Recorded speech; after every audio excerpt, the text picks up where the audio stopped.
Hey friends, Sylvie here. Before we get started, I want to remind you to sign up for the podcast newsletter so you never miss a podcast episode again. This will be sent out once a week. In addition, hope you're okay with this, we will be adding additional information, articles on health, fitness, nutrition, and cycling. Refer to the link in the description to sign up today. Coming up are more amazing cycling clinics. Visit www.sylviedau.ca. Also in the show notes, the hottest clinic and webinar is about the bike maintenance. What if you could learn more specific skills on how to deal with a bike mechanical while out on a ride? Do you avoid going long distances because you're afraid of experiencing a flat or not knowing what to do and possibly having to phone someone to pick you up? I can totally relate. I used to be that way. I have also found the number one fear is wrapped around taking off the back tire. I will provide easy tips to help eliminate that fear and make it second nature. Here are a couple testimonials from the Bike Maintenance Clinic and webinar. I've been a cyclist for 12, 13 years. Maybe it's because I'm a man, but I know absolutely very little even about my bike that I have. So it was very enlightening for me. I was going to say it was really enlightening for me because it's encouraged me that I need to learn more. I got too used to getting into the bike, taking it to the shop when it's got a puncture. I've just become lazy. I can do it myself. So it's really inspiring to see you walk through. And I'm going to go to your cart and all that stuff, and I'm going to start trying to learn more about how my bike actually operates, because that's really important, right? When you're a cyclist, to understand how it all works. So yeah, thank you for today. It was really, really insightful. Well, it's too easy to pretend that we know it all well, and that's what a lot of men do. But I mean, honestly, I don't. I mean, I get on and I ride it. I know very little. So you've shown me up today. You've embarrassed me to action. That's what you've done. My name is Kelly, and I took the bike maintenance course today with Sylvie. And my biggest takeaway was learning how to take off the back wheel. And she made me take it off and put it on, take it off and put it on, take it off and put it on. But now I got it. It's on. Hi, I'm Jenna. I just took the bike maintenance course with Sylvie. My biggest takeaway is that I feel now that I'm the one that my friends are going to come to when they have flat tires, and that makes me extremely excited. Bye. Isn't it just amazing hearing those testimonials? I love hearing that I've empowered and impacted someone even through a webinar. So here's what I have. Online bike maintenance webinars, and that happens every 2 weeks. I also have added my 4-week cycling skills webinar where you're going to learn how to smooth out your pedal stroke, climb hills, good nutrition, and strength, power, and strength training. Next, of course, is my local hands-on bike maintenance clinics, plus my learn how to group ride with others 4-hour clinic. Now you can find all the details on my website at sylviedau.ca for the next available dates. Have an amazing day and enjoy the next episode. All right, everybody, welcome back to another episode of Secrets from the Saddle, All Things Cycling podcast. And as I've mentioned, this is a super important 3-part series with Joe Friel. I've mentioned this and I'm really, really excited because what we're going to be talking about is his book, Fast After 50. And as I was mentioning to Joe, if this I should have been reading about 5 years ago. I'm 51 now. I waited till I was 50 to pick it up. And I know he laughs. And I've also learned that you better get your copy because it might not be produced. Who knows what the future is for this book? It's with a publisher, but so I'm going to add an Amazon link in the description. Get your book, listen to it in audio.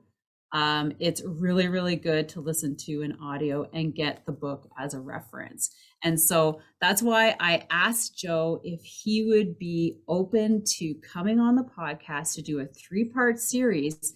And what we're going to do is we're breaking this up into 3 sections. So the first one will be, how do you know like you're getting older, right? Sometimes we have to accept the fact that we are no longer 30 or 20 or high school athletes, and we need to make specific changes.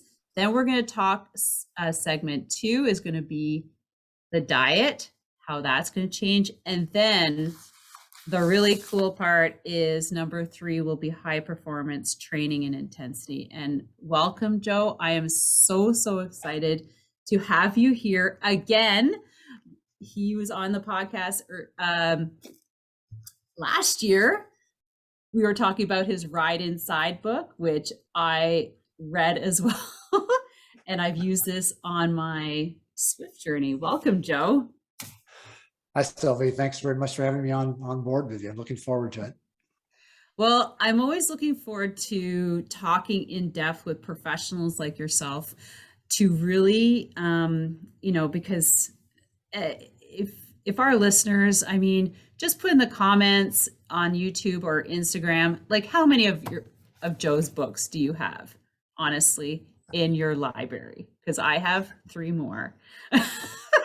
I have the triathlete, the mountain biker, and the road cyclist. And, I've used those for training athletes, for myself.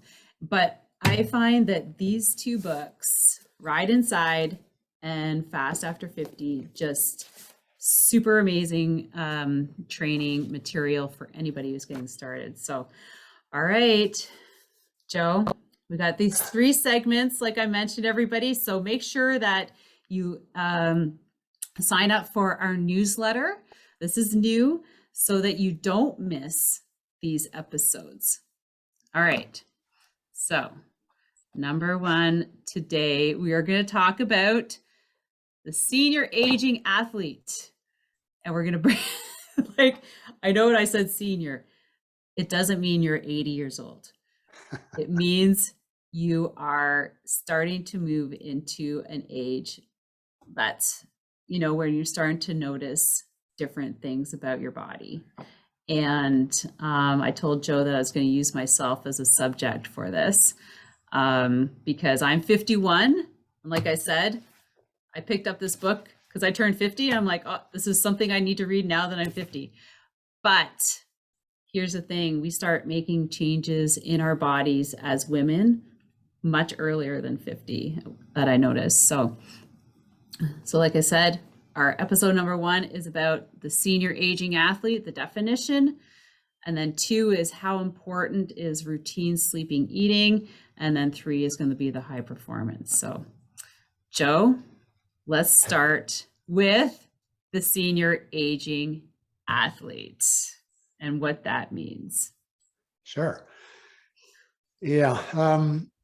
I think probably the first thing people notice when they get to the age where they're beginning to experience some downside performance. Before that happens, the first thing we usually realize is we're not recovering as fast as we did when we were younger.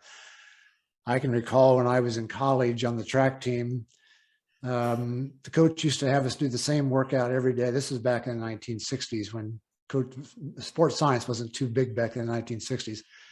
It was mostly the way your coach had coached you. And the way he had been coached apparently was to do intervals from sunup to sundown. And that's what we did. So I call it intervals till you puke. What he'd do is we'd warm up and he'd blow his whistle and we'd all come running over to the bleachers where he was sitting next to the track. And we knew what was next. And this is a cinder track. So he had drawn a line with his foot across the track. And that was the starting point and the finishing point because we were going to run 440-yard intervals. Today we call them 400-meter intervals, but back then it was 440 yards. And he'd step back and he'd blow his whistle. And that meant go. And so there'd be all of us would take off around the track. We had no idea how fast we were supposed to run or anything else, how much recovery we would have, et cetera. Just go run as hard as you can. Had no idea how many we were going to do. So when we got done with each interval, we'd be standing there with our hands on our knees, trying not to throw up yet. And he's telling us how poor we are and how we've got to improve. We got to get faster. We're just not fast enough, and all the kind of stuff that coaches used to do. And this would happen 5 days a week. And when we would do those intervals until somebody started puking.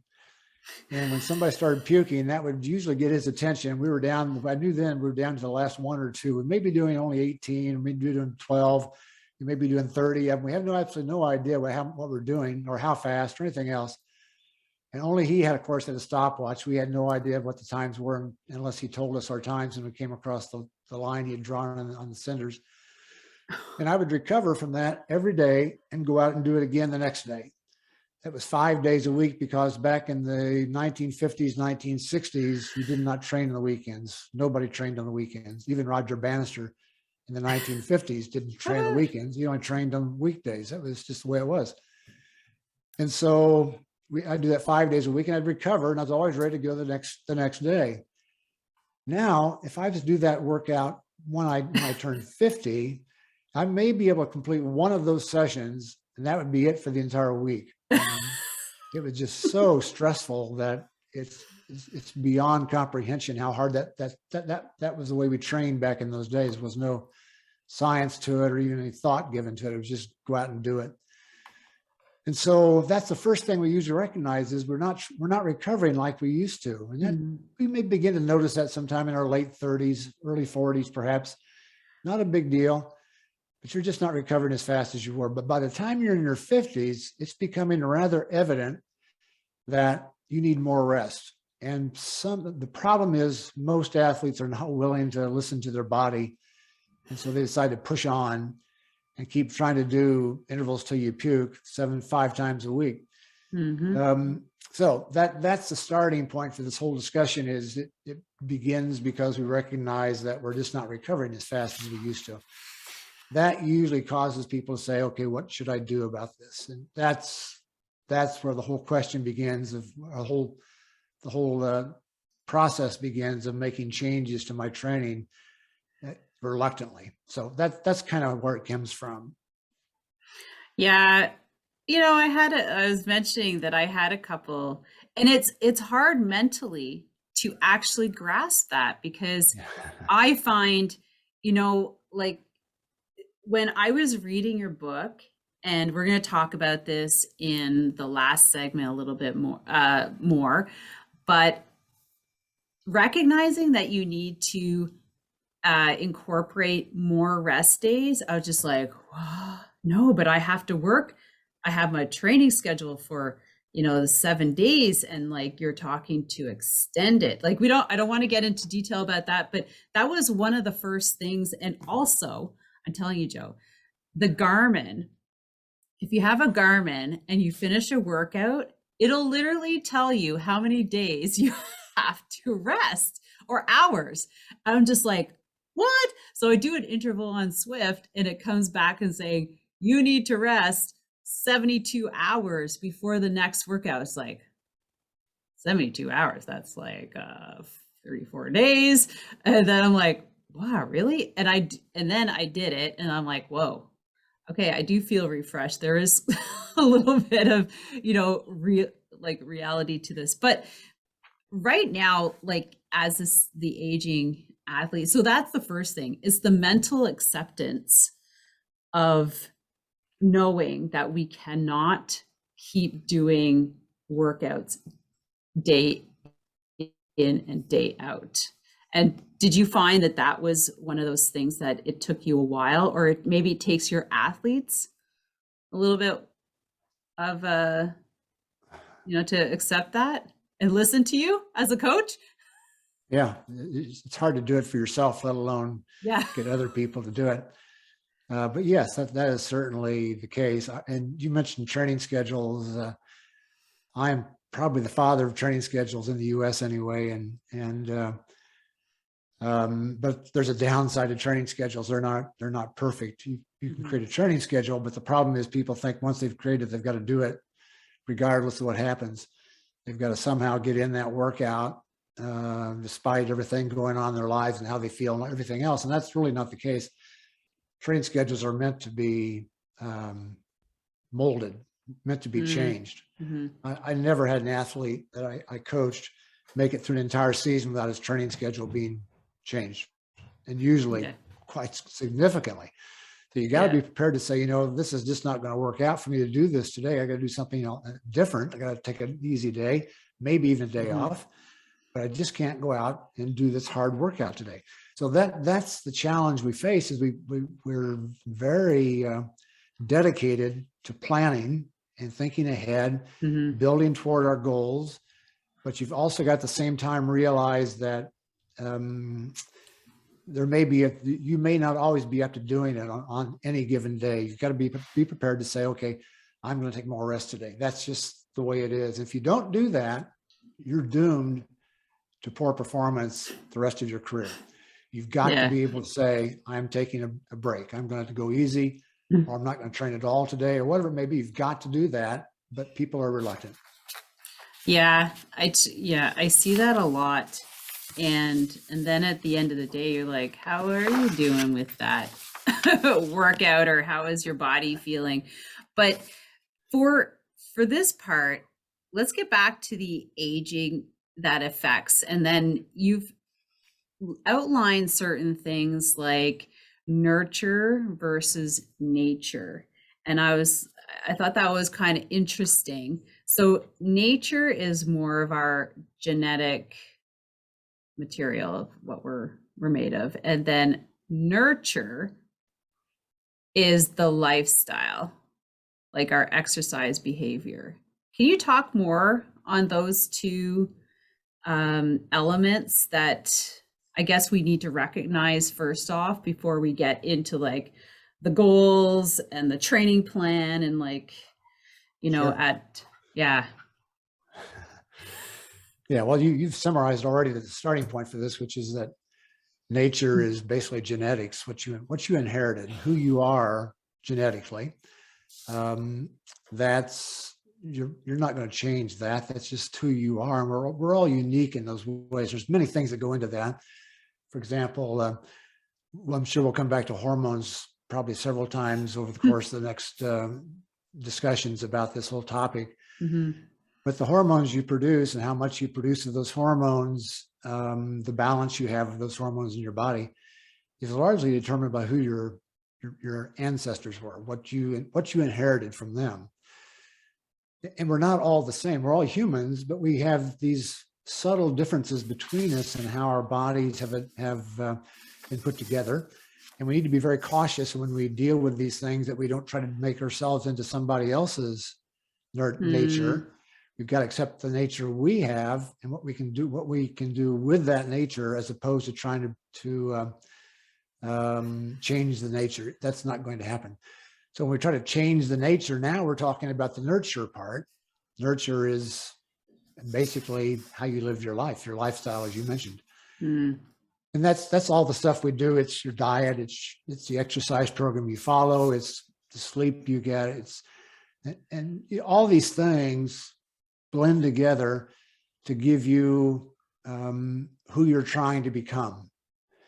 And you're trying to become this athlete within the boundaries of what nature gave you. So there's limitations placed on what you can do and what you can't do. And we've got to learn to accept those, because we're not all the same. You look at elite athletes, like you take Ironman elite athletes, or Tour de France riders, or marathon runners that run sub 2:10 for the marathon. These people are not normal. They're not like you and me. We can't use them as role models for how we should be training. They can do things that are unique because they're unique. They've got this nature behind them, which has given them a body which is capable of doing things that hardly anybody else on the planet could do. So you can't use these people and say, okay, because this athlete does this workout, I need to do that same workout. It doesn't work that way. You've got to decide what is right for you.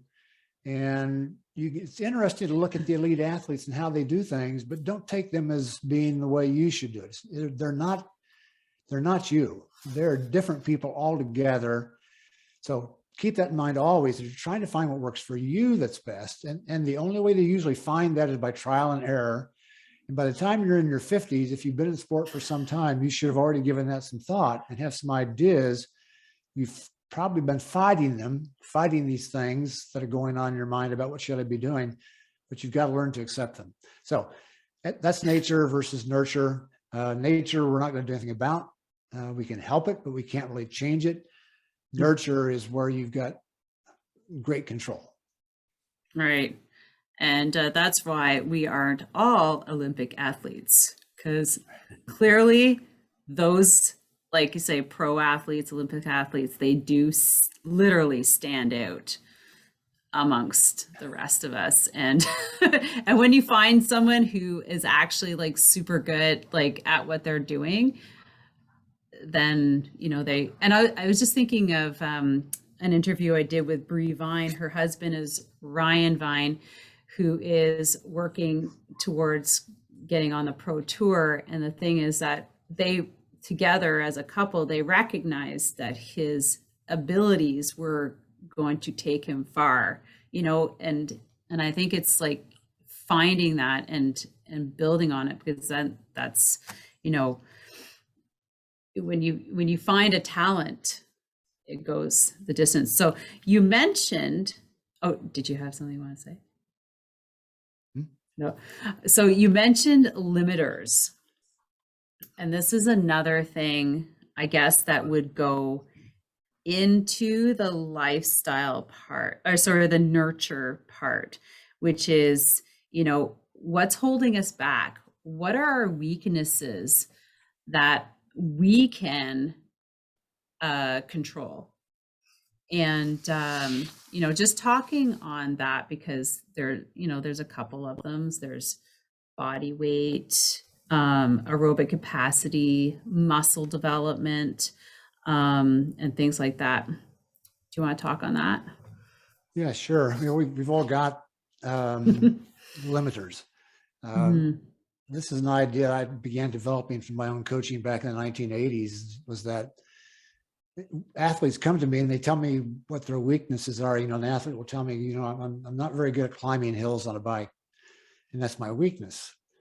But if I look at what their races they're doing, and there are no hills on the courses they're doing, it no longer matters to me if they can climb a hill fast or not for that particular a priority race.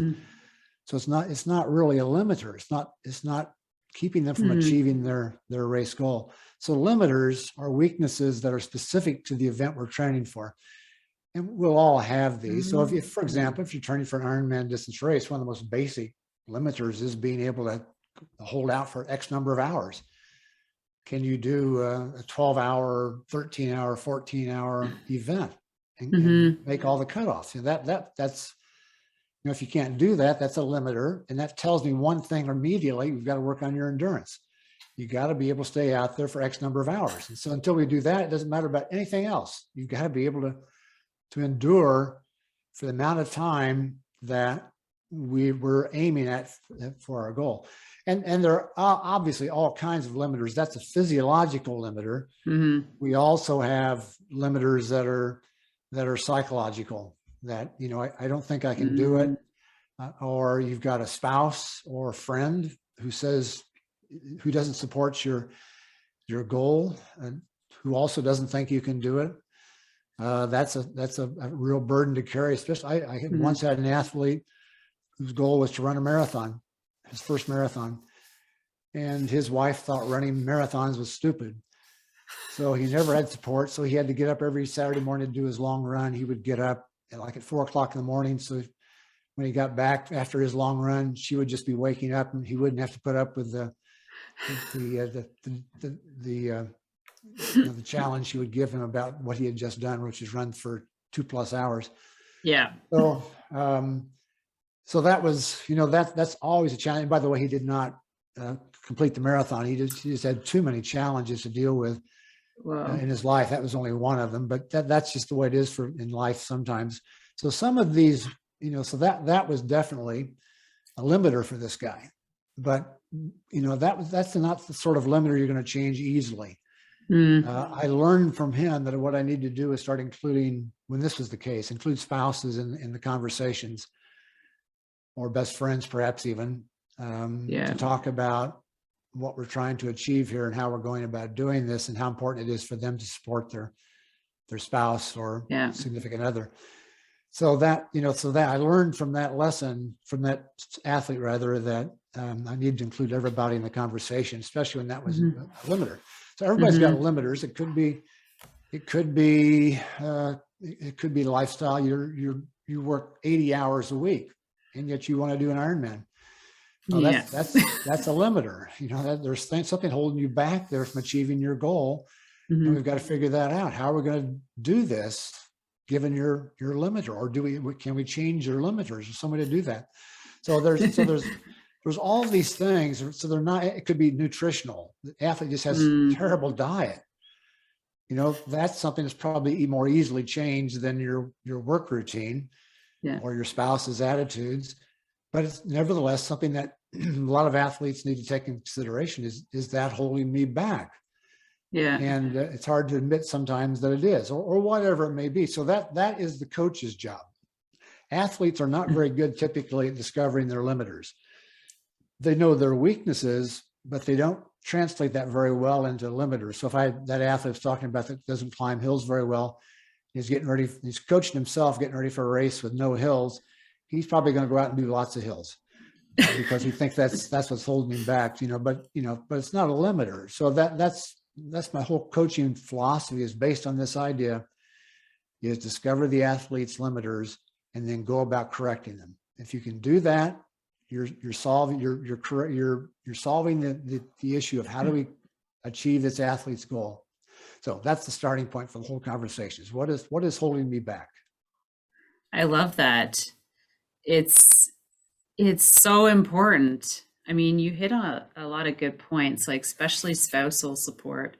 I find that that's probably a bigger challenge than a lot of people lay out to do, because one person wants to get healthy, make this health change, and the other partner isn't quite on board just yet, or maybe never get on board. And then you hear about divorce and that stuff. You're like, yeah. And also, like you mentioned, the course. It's always like train for the course, and I love that too. There's also, well, I have notes here. You mentioned the diet, the training. We have decreased in muscle mass. Would you cause that as a limiter, or aerobic capacity? Medications. These are some things I got from your notes. Yeah. These are all things that are taking place as we age. One of the changes that takes place is we lose muscle mass as we age. Yes. And so you need that becomes a limiter if you're trying to achieve at a high level within your age category. Those athletes who are achieving at a high level within an advanced age category are probably doing things to keep their muscle mass from being lost, which basically means doing strength work of some sort. And I won't get into the details here, but there's all kinds of ways you can do strength work. You don't have to have a gym to do it. But that's often a limiter for an athlete as they get older, is they're losing muscle mass. But they're always not aware of it because it happens so slowly. Yeah. It's the sort of thing that just doesn't happen overnight. You don't see a change in my muscle mass from one day to the next. It happens over the course of months, if not years. Yeah. So if you see an older person out walking, for example, in your neighborhood, person is in their 70s, 80s, whatever, 90s, maybe even, what you'll notice is that they're extremely small, and they have difficulty making the movements of even walking, like stepping up onto a curb is a challenge for people as they start getting extremely old. And the reason for that is because they've lost muscle mass. And it's happened over the years. They weren't like that when they were 20 years old. They were like you and I were. We were 20 years old. They had plenty of muscle. We all did. And we could move and we could any way we wanted because we had all this muscle. But as we get older, it gradually goes away. You don't. It's this concept of use it or lose it. If you don't use those muscles, they begin to wither away, and you can see that all the time in older people that they've lost muscle mass. but it happens so slowly that we're not aware of it. So you got to be, that's one thing we need to be very aware of as we get older, is you need to do something to maintain your muscle mass. That involves strength training, which I'm sure we'll come back to in more details later on. So that's a starting point. You mentioned aerobic capacity is going to decline. There's no question that's going to happen. You can temporarily reverse it. You can start doing, for example, interval training, and you can cause your VO2 max to rise, but it'll be temporary. It may last a few weeks, maybe a few months, but eventually it's going to start going down again. It's just the way life is. You cannot stop your VO2 max from descending over the course of your life. Otherwise, if that was not the case, we would have 90-year-olds who are breaking 2 hours and 10 minutes for a marathon. Just not going to happen, because as we age up, we lose aerobic capacity. That's just, again, one of those things that happens. We can maintain it. You want to keep it as high as you can by doing workouts that kind of stimulate your aerobic system to keep the ability to process oxygen, is what it's all about. And it's more than just your lungs. People think when you say aerobic capacity, that means you got to have big lungs. Well, lungs are only a piece of this. We're getting down to the nitty gritty now, what's happening at the cell in your muscles, for example, and the enzymes your body produces and all that kind of stuff that has to do with this whole thing happening. But it all comes down to what do you do in your workouts and your exercise. If all you do is long, slow distance, it's going to decline rather rapidly. In the book, I cited studies that showed this happen with elite athletes. It took a group of elite athletes when they were in their 20s and tested them for their VO2 max, and discovered they were in extremely good shape, as you would imagine. That VO2 max is typically in the 70s, which is really high. That's elite athlete category. And then they brought them back 20 years later to see what their VO2 max was like then. Well, everybody had lost some VO2 max, but those who had quit exercising altogether had lost a gigantic amount of VO2 max. They were losing it at the rate of about 15% per decade, or about 1.5 points per year, which is really high. That's what the average population can expect to happen. Those athletes who kept on running but quit racing and quit doing intervals and high intensity were losing it at about the rate of around 10% per decade, or about 1% per year, which is actually quite good to be able to hold that level. And then there were the athletes who continued to race, continued to do intervals, and they were maintaining their VO2 max at the rate of about the loss of about 7.5% per decade, or about 0.075 per year, which is extremely good. And that's what I found to be the case with athletes I've known over the years. When we have them test VO2 maxes and we have historical data, I can look back and see how they exercised, what their lifestyle was like, and what their VO2 maxes are like now compared with then. So there were 2 studies done like that. They're cited in the book, and they really point out the fact we need to continue to do high intensity exercise. And I'm sure that'll come back again in our discussion. Yeah, we're going to talk about that in segment 3, so in the third one. But I want to go back to the importance of strength training. Now, I know this, like in segment 3, we're going to talk more about some other things, but right now, like strength training, because I know I made the decision, I think it was 48, 47, when I started looking at my muscles at that age. And I went to the gym sometimes. I'm like, yeah, I'll go to the gym. But then I started looking at, it wasn't a necessity for me. It was just kind of like a luxury, like I was going to the gym, working out. But then I started looking at what my biceps looked like, and I was just like, oh my gosh. And then it was like a light bulb. I'm like, I have to be in the gym. Like it has to be part of my life, like a serious part. But only a small percentage of us, I would say, actually think that way. Like maybe, we use the winter because we're inside and we're not outside cycling all the time. We're going to talk about cycling here, but winter is kind of like, the strength trainings. But we know, like you just said, you might do all this strength training and build up some muscle during the winter, but what happens in the summer? You know, when you decide to lay off for like 5 months of no strength training. I want you to talk about that, like, because it's something that well, in my opinion, I don't know about you, but it has to be incorporated or should be incorporated consistently. Exactly right. It needs to be, all training needs to be consistent. Inconsistent Mhm. training is for the most part a waste of time. You've got to be dedicated to strength training the same as you are dedicated to getting out the door and getting in your aerobic workout, whatever that may be, swim, bike, run, whatever you do.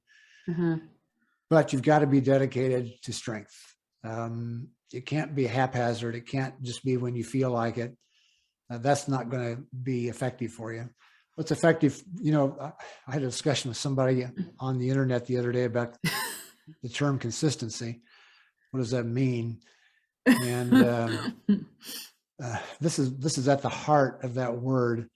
You've got to be consistent. So what does consistent mean? Uh-huh. Consistent means you do it regularly and you do it frequently, but you do it. You don't do it randomly. It doesn't just happen occasionally.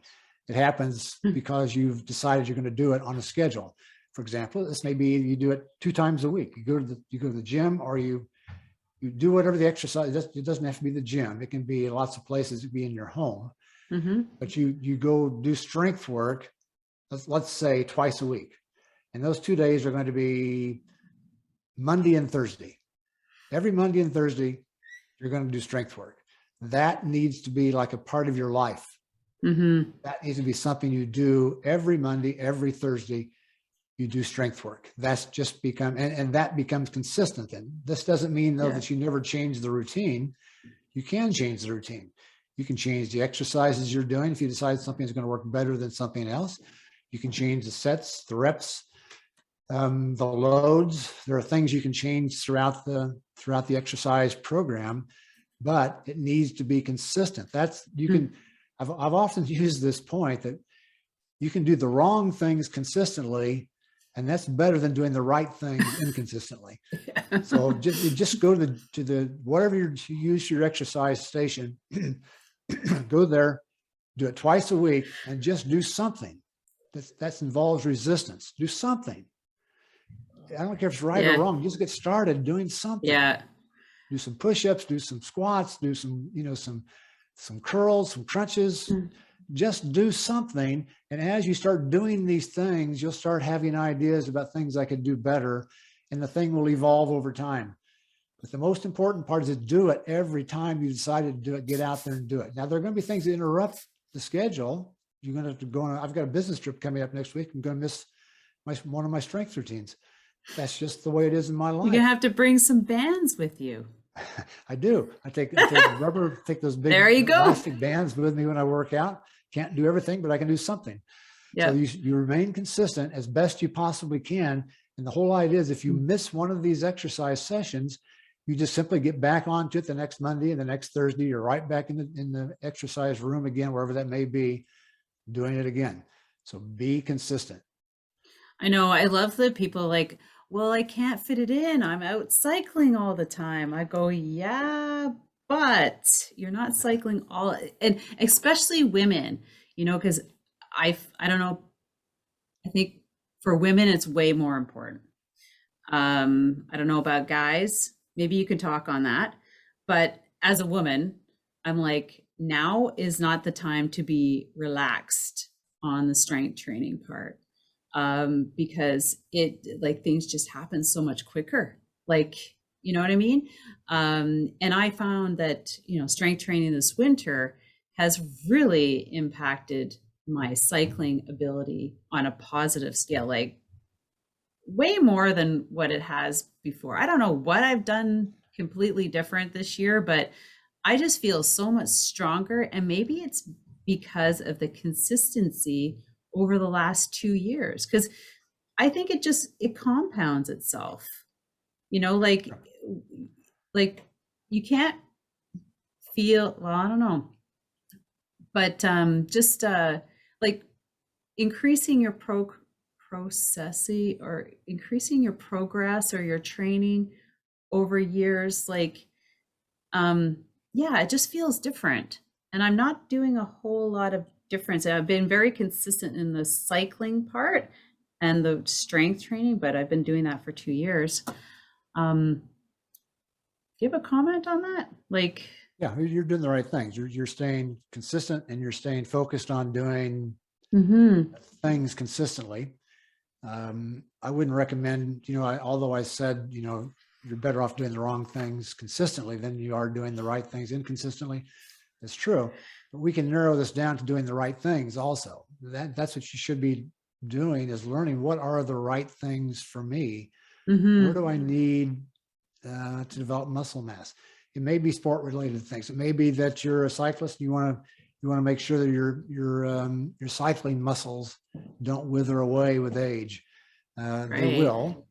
I've had many friends who are 80s, 90-year-olds athletes. Even one athlete in his 100s, cyclists, and they're withering away.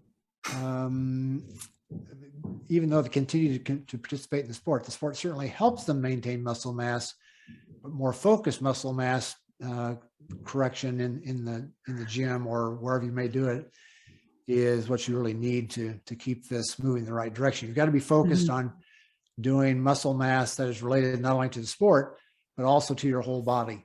And this becomes an interesting point. Is the older you get, the more important everything in your life becomes, quite honestly. We tend to have the opposite opinion. When I'm in my 50s, my 60s, I can cut back now because I'm no longer like I was when I was in my 20s and my 30s.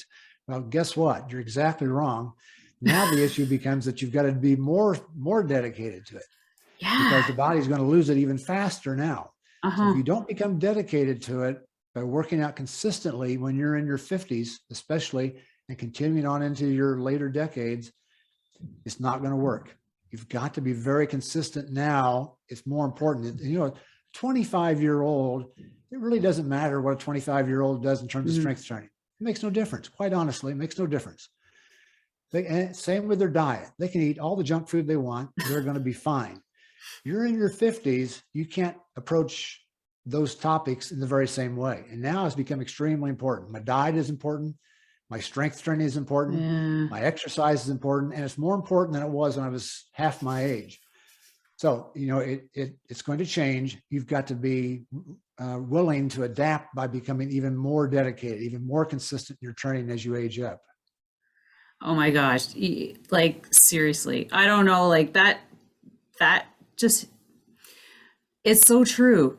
And I don't know, like I said, like when I was 48, like 47, it was like a slap in the face. I'm like, Sylvie, you can't just like decide when you want to go to the gym. Like, this needs to be your life, like lifestyle. Like, it was a lifestyle, but now it really needs to be a very regular, more focused. And I can't even explain it, but I just like, what I say now is like, it's mandatory to do, and I think, and I tell my friends or my clients, it's like 50s, like if you can get yourself ready into your 50s and then keep building and maintaining, because like I'm 51 now and I'm like, I see things changing really fast. I'm like, oh my God, like diet,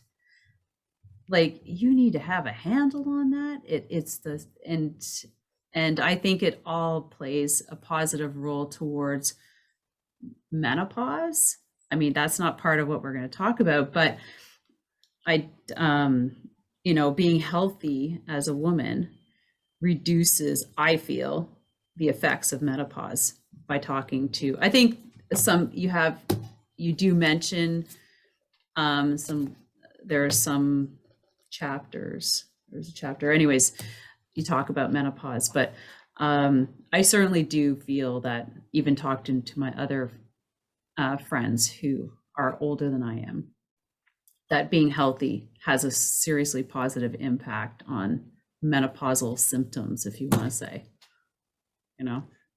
I'm sure that's the case. I've got no experience. Obviously. You would know. My wife That's tells your me- next book. My wife tells me that it was beneficial compared to her friends who didn't exercise. So I think you're right.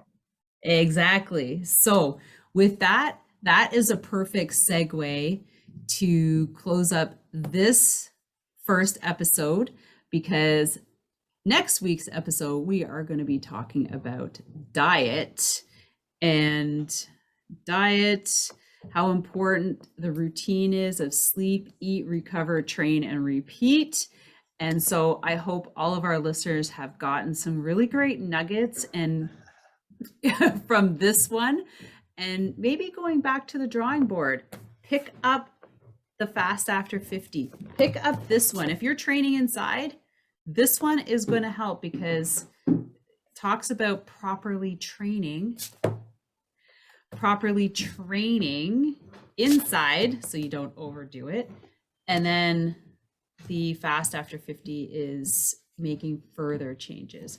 So with that, I hope you guys enjoyed this episode. Don't forget to follow Joe on Twitter, because that's where he is, and the podcast on Instagram, and also to join our newsletter. Thank you very much, and we'll see you on the next episode. We're talking about sleep. Thanks a lot, guys. Hey, everyone. I hope you really enjoyed that first episode talking with Joe about what it is to be a senior aging athlete. That doesn't mean we're super old, but it means that we've realized that things are happening in our body and we need to start making the adjustments. So I hope you love that episode. We've got 2 more over the next 2 weeks. Make sure you don't miss them. They're going to be super good. The next one is about the routine, and the last one is about high performance. So take care, and we'll see you on the next episode.